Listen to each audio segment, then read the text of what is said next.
Alrighty, guys, how's it going out there? Rooster N10, roostercb.com, and have a super nice Icom 746 Pro setup going up for sale with the power supply, which is the little box you see to the right, and with the SP-23 speaker and the SM-20 microphone. So really well taken care of. Uh, Seems to perform exceptionally well, and this is probably one of Icom's over the years, probably in the top 5 or top 10 of the most popular models they've made. These, the 756, obviously like the big 7700 that I had, the 7300 is a big one. There's several different ones that have been super popular, but the 746 Pro is still very common to hear people talking on these, and a really popular model. So we'll test it out. Obviously, you guys are looking at the frequency on it. It has had the Mars mod done to it. It has dual antenna jacks on the back. Well, it actually has 3. I think 2 of them you can use pretty much any frequency, and they have one that's designated for like 144 megahertz or something like that. I don't know exactly. Can't remember exactly, but it's designated for a different frequency. The microphone itself, nice mic. They're pretty high dollar. The power supply, the speaker. I would prefer to sell this all together. I don't really want to piece it out. I think somebody needs to buy this and use it as a complete setup. And of course, I will list it locally for local pickup as well. So a lot of times, some of the ham gear sells a little bit quicker locally than it does online. That being said, let's take a look at it here. Show you guys a close-up of it. Like I said, it's in exceptional condition. I mean, I could wipe the top of it off. Probably got a little dust on it. Nice speaker, nice radio for somebody that likes to do AM and sideband. Of course, they're going to perform better on sideband, but they do okay on AM. Just your receive test. So receives well. Keying up the Cobra 90 over here in the background. We will test it with a 250 watt slug in it. We'll test it on AM and on a sideband. Now again, HF rig, typically on average power on AM, they're going to back up just a little bit. Most of them. You have a few exceptions out there, some Kenwoods, some older Kenwoods that'll pull forward a little bit. But typically, they will back up a little bit on average. So when you see that, don't be alarmed. That's just the way they work. You don't want them drastically backing up. That's a sign that you're probably overdriving it.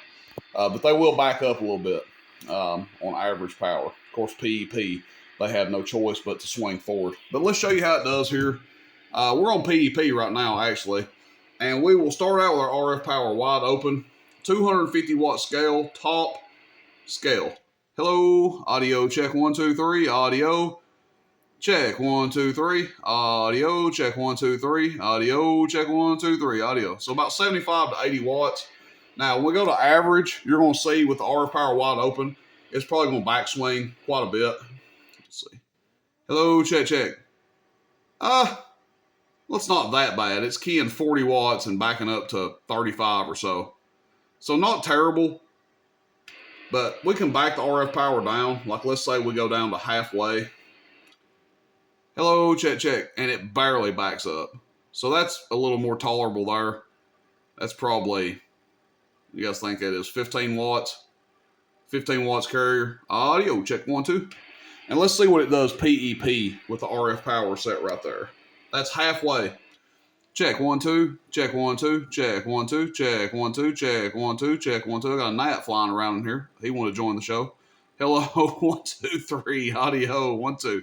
So about 35 watts PEP. Now, if you want to turn it all the way down, it's probably not going to do diddly squat. Audio, yeah, that's all the way down. So you turn it all the way down, don't do anything. Hello, audio, 1. Barely moving there. That's at 8 o'clock. Let's go to 10 o'clock. Hello, check. Check 1. Hello, check, check, check, audio, check, check, check, audio. That's on PEP, of course. So I'll tell you guys, on AM, they'll work.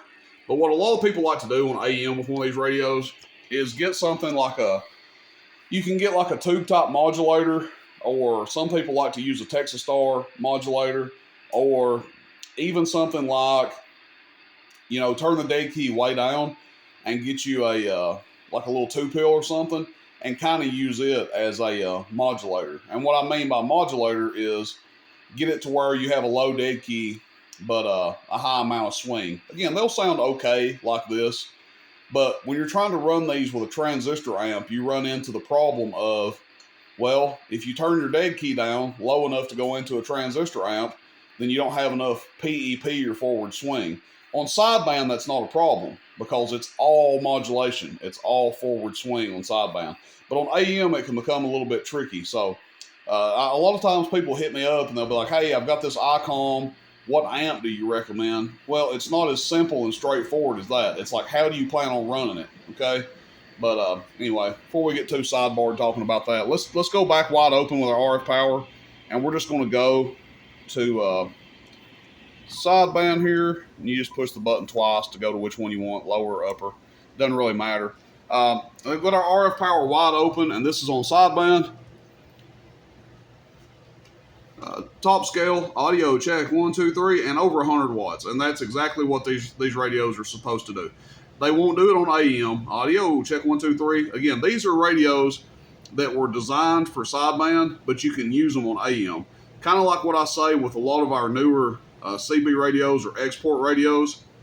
They're AM radios with sideband, you know, like a Longhorn. To me, that's an AEM designed radio that just happens to have sideband. Well, these radios are designed, optimized for sideband, but they do have AEM on them. So they're not completely useless on AEM. A CB radio is going to outperform one of these. And the receive is absolutely stellar on them. Let's go back. You guys want to see how far to cut down on sideband? Let's go halfway. Audio check, 1, 2, 3. Audio, and you see you got a lot of power, a lot of variable in your power for sideband there. And it's 25, 35 watts down from 100 watts. Alrighty. Well, I hope you guys enjoy the video. Nice radio here, nice unit, complete setup for somebody. If you asked me, you're like, well, what would you recommend running with it?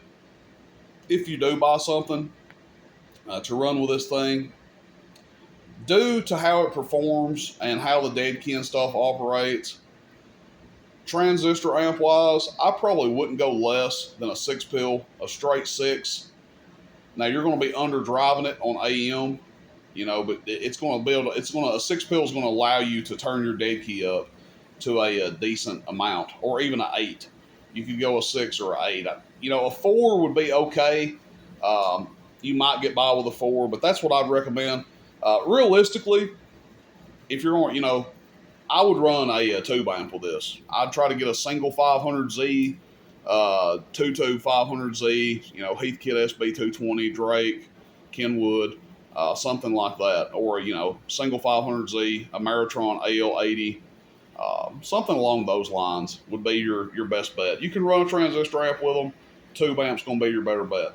Alrighty, guys. Hope you enjoyed the video. Let me know what you think. Questions, comments, shoot me a text, 423-299-3535, Icom 746 Pro. Yes, it has the Mars mod done to it, as you can see. Nice performing radio. This thing's in really good shape. We'll get it listed up on the website. Thanks, everybody. See you. Bye.